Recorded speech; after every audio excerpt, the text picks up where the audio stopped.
Hi నమస్తే welcome to red TV నేను మీ ప్రత్యూష ప్రస్తుతం మనతోని కిమ్స్ సన్షైన్ బేగంపేట హాస్పిటల్ కి సంబంధించిన డాక్టర్ చిరంజీవి గారు ఆర్థోపెడిక్ డాక్టర్ మనతో ఉన్నారు మేడం తో మాట్లాడి మరిన్ని విషయాలు తెలుసుకుందాం నమస్తే మ్యామ్ నమస్తే అమ్మా. మేడం ఒకప్పుడు చూసినట్లయితే మనం మోకాలు నొప్పులు అనేవి ఆఫ్టర్ 40 ఇయర్స్ పైబడిన వాళ్ళు కావచ్చు 50 ఇయర్స్ పైబడిన వాళ్ళు కావచ్చు ఎక్కువగా చూసేవాళ్ళం బట్ ఈ మధ్య కాలంలో ఏమైపోయిందంటే చిన్న ఏజ్ నుంచి కూడా మోకాలు నొప్పులు అనేవి వస్తున్నాయి అసలు ఎందుకు మేడం నేను doctor Chiranjeevi. I'm lady replacement surgeon in sunshine hospital. I'm senior consultant in sunshine Begumpet hospital. I'm only one lady replacement surgeon in India and I'm only one lady robotic surgeon across the world. World robotic surgeons ఎవరు లేరు, lady robotic surgeons. ఇలానే గొప్పగా చెప్పట్లేదు, మా దగ్గర ఉన్నది అవకాశం, మేము నేర్చుకున్నాము, మేము చేస్తున్నాము. ఇదేం పెద్ద గొప్పతనం కాదు. తను అడిగిన ప్రశ్న ఏంటంటే మోకాళ్ళ నొప్పులు ఎన్ని రకాలు, ఎక్కువగా ఏజ్ లో వస్తాయి, యంగ్స్టర్స్ లో కూడా ఈ పెయిన్ రావచ్చు. మోకాళ్ళ నొప్పులకి కారణాలు ఏంటంటే ఆస్ట్రో ఆర్థరైటిస్, అది 50 ఇయర్స్ అబోవ్ వాళ్ళకి వస్తుంది. రొమటాయిడ్ ఆర్థరైటిస్, ఇది యంగ్స్టర్స్ కి వస్తుంది. తర్వాత మోకాళ్ళలో లిగమెంట్ డ్యామేజ్ అయ్యి మోకాళ్ళ నొప్పులు కూడా వస్తాయన్నమాట. ఏదైనా స్కూటర్ యాక్సిడెంట్ లో కానీ స్టేర్ కేస్ మీద పడటం కానీ లిగమెంట్స్ కట్ అవటం, మెనిస్కస్ కట్ అవటం, దాంతో కూడా మోకాళ్ళ నొప్పులు వస్తాయన్నమాట. సో మోకాళ్ళ నొప్పులు అనేక రకాలు. ఇది యంగ్స్టర్స్ లో రావచ్చు, ఓల్డ్ పీపుల్ లో రావచ్చు. ఓల్డ్ పీపుల్ లో అబౌవ్ 50 వచ్చేది ఆస్ట్రో ఆర్థరైటిస్ అన్నమాట. ఆస్ట్రో ఆర్థరైటిస్ అంటే ఏంటి, మోకాళ్ళ అరుగుదల ఏంటి, గుజ్జరిగిపోయింది అంటారు అదేనా, గ్యాప్ తగ్గిపోయింది అంటారు అదేనా, అన్ని ఒకటే. లూబ్రికేషన్ లోపల లేకపోతే జాయింట్ బోన్ ఆన్ బోన్ అన్నమాట, ఎముక పైన ఎముక రాసుకొని arthritis, that is 4th stage. Astro arthritis అనేది 4 స్టేజెస్ ఉంటాయి. ఇనిషియల్ స్టేజెస్ లో పేషెంట్ కి ఒక 2 ఫ్లోర్లు ఎక్కగానే డిస్కంఫర్ట్, 3 కిలోమీటర్స్ నడవగానే డిస్కంఫర్ట్, నడవలేకపోవటము, మళ్ళీ తిరిగి వచ్చేయటము, ఇలాంటివి జరుగుతుంటాయి. ఒక గంట పనిచేసిన తర్వాత బాగా డిస్కంఫర్ట్, ఇలాంటివి ఇనీషియల్ గా సూచనలు ఉంటాయన్నమాట ఆస్ట్రో ఆర్థరైటిస్ కి. సెకండ్ స్టేజ్ లో 2 కిలోమీటర్స్ కూడా నడవలేకపోవటము, ఒక ఫ్లోర్ ఎక్కితేనే పెయిన్స్ రావటము, ఇలాంటివి, ఒక అరగంట కూడా నించోలేకపోవటము, వంగి పని చేయలేకపోవటము, ఇలాంటివి ఉంటాయి. థర్డ్ స్టేజ్ లో 1 కిలోమీటర్ కూడా నడవలేకపోవటము, ఒక ఫ్లోర్ కూడా ఎక్కలేకపోవటము, ఒక హాఫ్ అన్ అవర్ నించుంటే కూడా బాగా సివియర్ పెయిన్స్ రావటము, అలసిపోవటము, ఇలాంటివి, రెస్ట్ తీసుకోవాలి అనుకోవటం, వెళ్ళి కూర్చుందాము ఇంకా పని చేయలేము ఇంకా అని ఒక అరగంట రెస్ట్ తీసుకొని మళ్ళీ రెస్టోర్ అవుతుంటారు, అంటే మళ్ళీ పని చేసుకుంటుంటారనమాట. సో ఇది థర్డ్ స్టేజ్. ఫోర్త్ స్టేజ్ లోనేమో అస్సలు నడవలేకపోవటము, స్టేర్ కేసెస్ ఒక 10 స్టెప్స్ కూడా ఎక్కలేకపోవటము, పెయిన్ కిల్లర్ లేకుండా అసలు పని చేసుకోలేకపోవటము, ఇలాంటివన్నీ 4th స్టేజ్ లో ఉంటాయన్నమాట.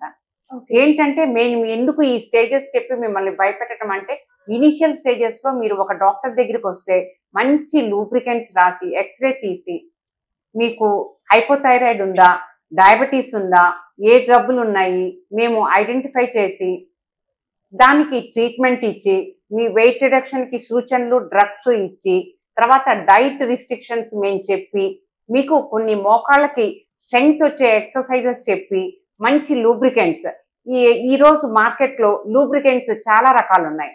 Type 1 collagen, type 2 collagen, natural collagens అన్నమాట. తర్వాత రోజ్ హిప్ ఎక్స్ట్రాక్ట్, బోస్విలియాస్, తర్వాత MSM products, chondroitin sulphate, glucosamine అనేవి ఓల్డ్ ప్రోడక్ట్స్ అన్నమాట. ఇవి ఇప్పుడు latest products. Rose hip extracts, boswellia, type 1 collagen, type 2 collagen, ఇవన్నీ మార్కెట్లో ఉన్నాయి. ఇలాంటి డ్రగ్స్ ఇస్తే మీకు లోపల జాయింట్ లోపల లూబ్రికేషన్ వచ్చి శుభ్రంగా మీరు మీ పనులు మీరు చేసుకోగలరు. తర్వాత జాయింట్ డిజనరేషన్ ఆ స్టేజ్ లోనే ఆగిపోయి ఫర్దర్ గా ప్రోగ్రెస్ అవ్వకుండా మేము కాపాడగలం. మీరు కంప్లీట్ గా నడవలేని స్టేజ్ లో, పెయిన్ కిల్లర్ వేసుకోకుండా నడవలేని స్టేజ్ లో వస్తే సర్జరీ ఒకటే ఆప్షన్. కొంచెం పేషెంట్స్ కి భయం ఉంటుంది, పెద్ద పెద్ద కార్పొరేట్ హాస్పిటల్స్కి వెళ్తే వెంటనే సర్జరీ చేసేస్తారు, సర్జరీ చెప్తారు అనే భయాలు ఉంటాయి. లేదు, నీ సర్జరీ అనేది మీరు ఇష్టపూర్వకంగా చేయించుకుంటామమ్మా, ఈ నొప్పి భరించలేము, ఇంట్లో పని చేసుకోలేకపోతున్నాము, ఒక 1/2 కిలోమీటర్ కూడా నడవలేకపోతున్నాము, అలసిపోతున్నాము అని వస్తే చేస్తాము. ఓకే. మేడం ఇప్పుడు మీ మాటలోనే అర్థమవుతుంది అంటే మనకి నీ పెయిన్స్‌లో కూడా ఎన్ని డిఫరెన్సెస్ ఉంటాయా అని. అలాగే మనకి టీనేజర్స్‌కి ఒకలా ఉంటుంది. మనకి ఓల్డ్ ఏజ్‌కి ఒకలా ఉంటుందని కూడా చెప్తున్నారు. అయితే ఈ ఇద్దరికి మధ్య ఉన్న పేషెంట్స్‌కి మీరు ఎలా ట్రీట్మెంట్ ఇస్తారు? అంటే అది యంగ్ ఏజ్ లో ఎవరన్నా patients knee pain, other joint pains వస్తే అది రొమటాయిడ్.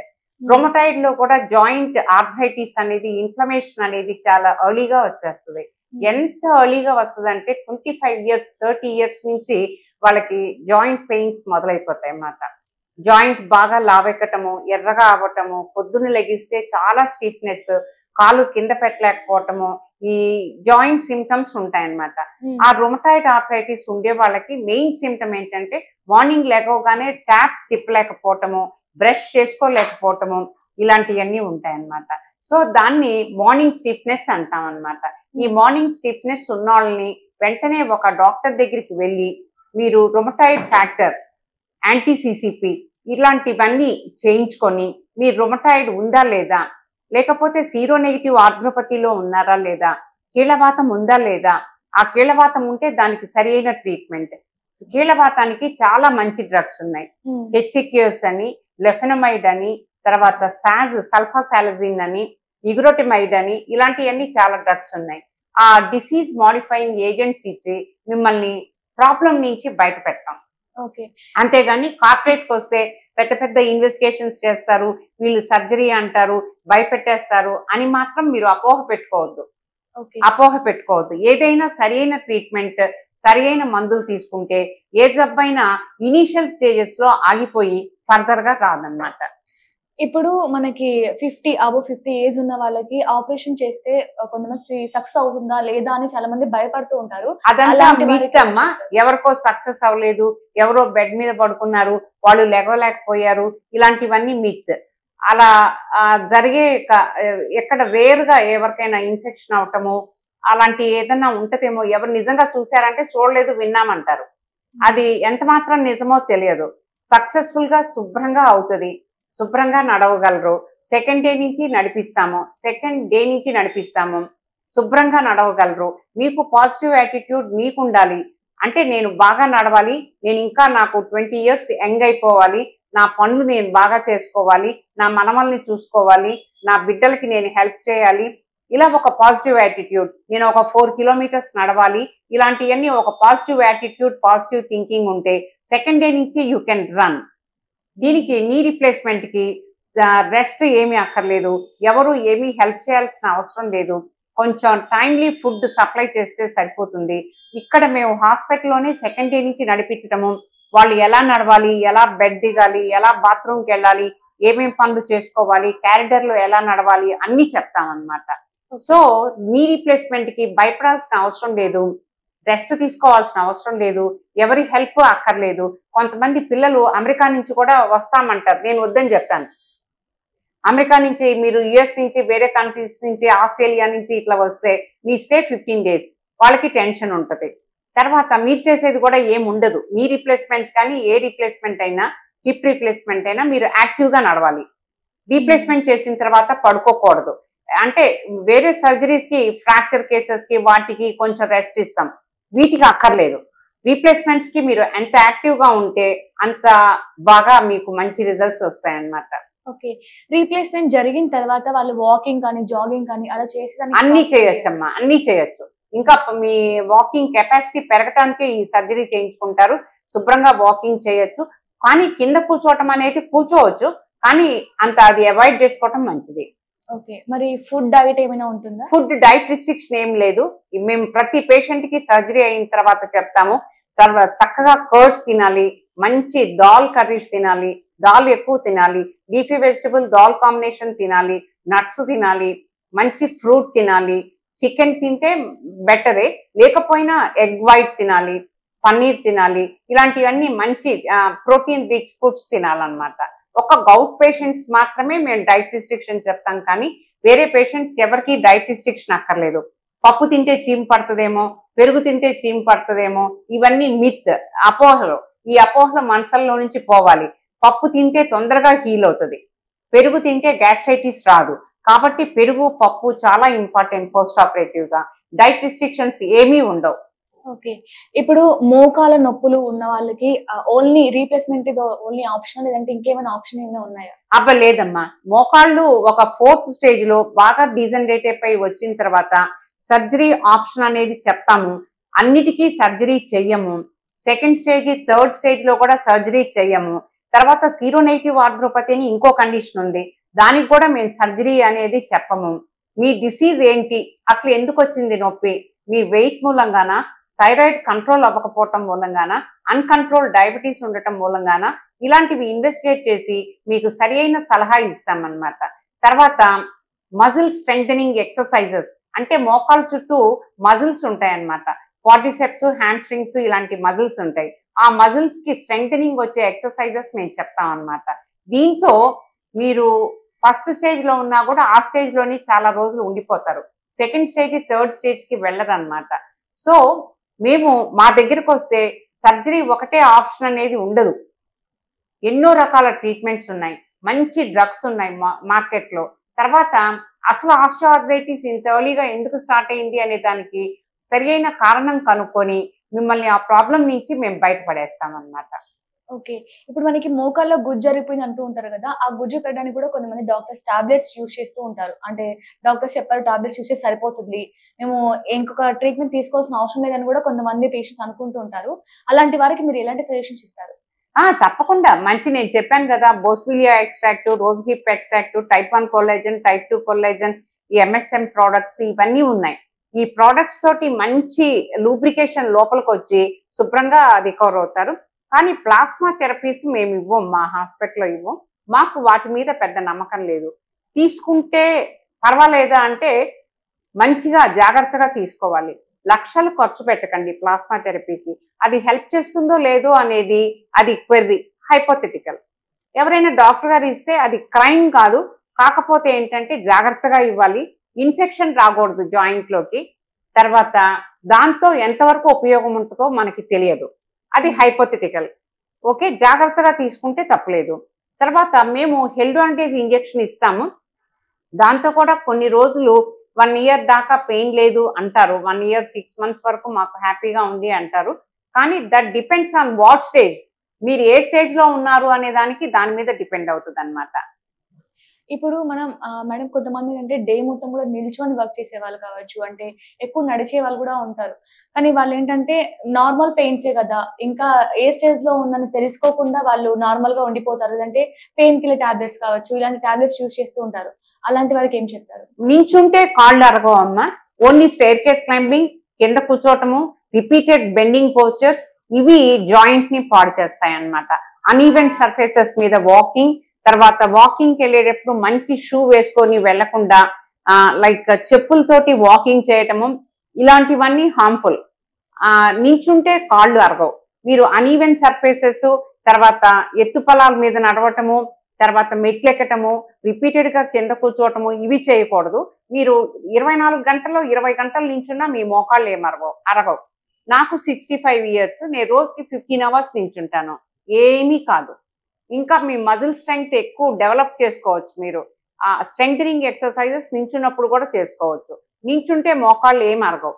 మేము టీచర్స్ అండి. మేము బోర్డ్ మీద చాలా రాస్తుంటాము. చాలా గంటలు నించుంటాము. మాకు కూర్చోటానికి పర్మిషన్ లేదు. అలాంటియన్నీ అంటుంటారు గానీ నించుంటే మోకాళ్ళు అరగవు. హ్మ్.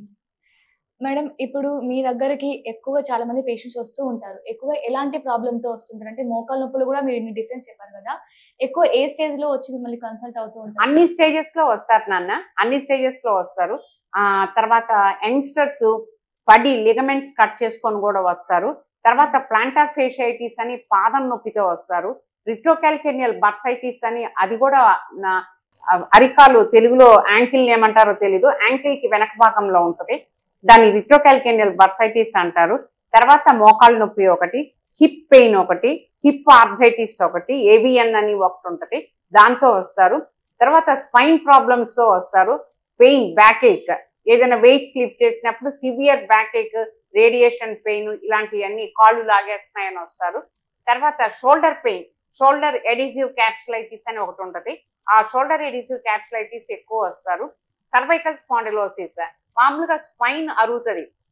లంబార్ స్పైన్ అరుగుతది, సర్వైకల్ స్పైన్ అరుగుతదనమాట. ఈ ఈ ప్రాబ్లమ్స్ తో కూడా వస్తారు. ఎన్నో ప్రాబ్లమ్స్ ఉంటాయి ఆర్థోపెడిక్ ప్రాబ్లమ్స్. డీక్వెర్బెన్స్ అని ఒక థంబ్ ప్రాబ్లం ఉంటుంది. ట్రిగ్గర్ ఫింగర్స్ అని ఉంటాయి. తర్వాత ఎల్బో, టెన్నిస్ ఎల్బో అని అదొక ప్రాబ్లం ఉంటుంది. ఇలా డిఫరెంట్ కండిషన్స్ ఎన్నో ఆర్థోపెడిక్ ప్రాబ్లమ్స్ ఉంటాయి. ఆర్థోపెడిక్ ప్రాబ్లమ్స్ అన్ని ఆడవాళ్ళలోనే కామన్. కాబట్టి ఏ లేడీ రీప్లేస్మెంట్ సర్జన్ గా, లేడీ ఆర్థోపెడిక్ సర్జన్ గా నేను సక్సెస్ అవడానికి కారణం ఆర్థోపెడిక్ ప్రాబ్లమ్స్ 80% ఆడవాళ్ళలో ఉంటాం. వాళ్ళు నాతో కంఫర్టబుల్ గా చెప్పుకోవటానికి కానీ, నేను ఎగ్జామిన్ చేస్తే వాళ్ళు కంఫర్టబుల్ గా ఫీల్ అవటానికి కానీ అది నా ప్రాక్టీస్ కి దోహదం అన్నమాట. ఓకే మేడం, మెయిన్ గా ఇంకోటి ఏంటంటే టీనేజర్స్ నార్మల్గా ఒక 15-25 ఇయర్స్ లోపే మోకాలు చాలా వీక్ గా ఉంటాయి. అంటే మనకి మోకాలు చెప్పి సైడ్కి వెళ్ళిపోవడం, సడన్ గా వాళ్ళు నడవడానికి కష్టంగా ఉండడం అలా జరుగుతూ ఉంటుంది. అసలు ఎందుకు జరుగుతుంది అలా? అంటే ఏమైనా ఫుడ్ ప్రాబ్లం వలన? కొంతమందికి బౌల్ ప్రాబ్లమ్స్ ఉంటాయమ్మా. ఇరిటబుల్ బౌల్ సిండ్రోమ్ అని ఒకటి ఉంటది. దాంతో వాళ్ళకి ఫుడ్ అబ్జార్ప్షన్ ఉండదన్నమాట. చాలా వీక్ గా ఉంటారు. కొంతమందికి అదర్ మెడికల్ ప్రాబ్లమ్స్ తో కూడా చాలా వీక్ గా ఉంటారు. సరి అయిన న్యూట్రియంట్స్ లేక B12 తక్కువ ఉండి, కాల్షియం తక్కువ ఉండి, వైటమిన్ డి తక్కువ ఉండి, చాలా ఫ్లిమ్జీగా, థిన్ బిల్ట్ గా, బాగా అంటే మజిల్ వీక్నెస్ ఎక్కువగా ఉండే వాళ్ళకి అట్లా పక్కకు జరిగిపోయిన ఫీలింగ్, తర్వాత పడిపోతాననే ఫీలింగ్, నడవలేకపోవటము, పిక్కలు పట్టుకుపోవటము, ఇలాంటివన్నీ జరుగుతాయి అన్నమాట. అలా పేషెంట్స్ ఎవరైనా యంగ్స్టర్స్ వచ్చినా, పెద్దవాళ్ళు వచ్చినా వాళ్ళకి సరి అయిన రీజన్ ఏంటి, వీళ్ళు ఏం తింటారు అని ఒక డైట్, వాళ్ళ ప్యాటర్న్ ఏంటో తీసుకొని ఏం తినాలో చెప్పి అసలు ఎందుకు అబ్జార్బ్ అవ్వట్లేదో మేము చూసుకొని మంచి మందులు రాసిస్తామన్నమాట. పెటల్లా పక్కకి వెళ్ళిపోవటం అనేది లేటరల్ సబ్లక్సేషన్. అది యంగ్ ఏజ్ లో నుంచి వస్తుంది. అది చాలా రేర్ కండిషన్. దానికి కొన్ని సర్జరీస్ ఉంటాయి. ఆ సర్జరీస్ చేసి పెటలాని మధ్యలోకి పెడతామన్నమాట. ఓకే మేడం, ఫైనల్ గా ఇలా మోకాలు వీక్ గా ఉండడం కానీ, త్వరగా మోకాలు నొప్పులకు పాలడం కానీ, ఇలాంటివి ఉన్న వాళ్ళకి ఎలాంటి డైట్ మెయింటైన్ చేస్తే, ఎలాంటి వైటమిన్స్ తీసుకుంటే బెటర్ అని మీరు సజెస్ట్ చేస్తారు? వైటమిన్స్ సప్లిమెంటేషన్ అనేది ఎంగేజ్ లో అక్కర్లేదు. నేను చెప్తాను, అక్కర్లేదు. డైట్ ఇంప్రూవ్ చేసుకోండి. ఒక ఫ్రెష్ ఫ్రూట్ తినండి. పప్పయ తినండి, పొమగ్రనేట్ తినండి, కివీ తినండి, డ్రాగన్ తినండి, ఆరెంజెస్ తినండి. ఇలాంటి ఫ్రూట్స్, తీయగా లేని ఫ్రూట్ ఏదైనా మంచి వైటమిన్స్ ఉంటాయి, మీకు హార్మ్ చేయదు. తీయగా ఉండే ఫ్రూట్స్ ఏంటంటే కస్టర్డ్ యాపిల్, సపోటా, ఇలాంటివి మీరు తింటే కూడా మీకు కొంచెం వెయిట్ గెయిన్ అయ్యే ఛాన్సెస్ ఉంటాయి. మ్యాంగో, ఇలాంటి వెయిట్ గెయిన్ అవుతాయి.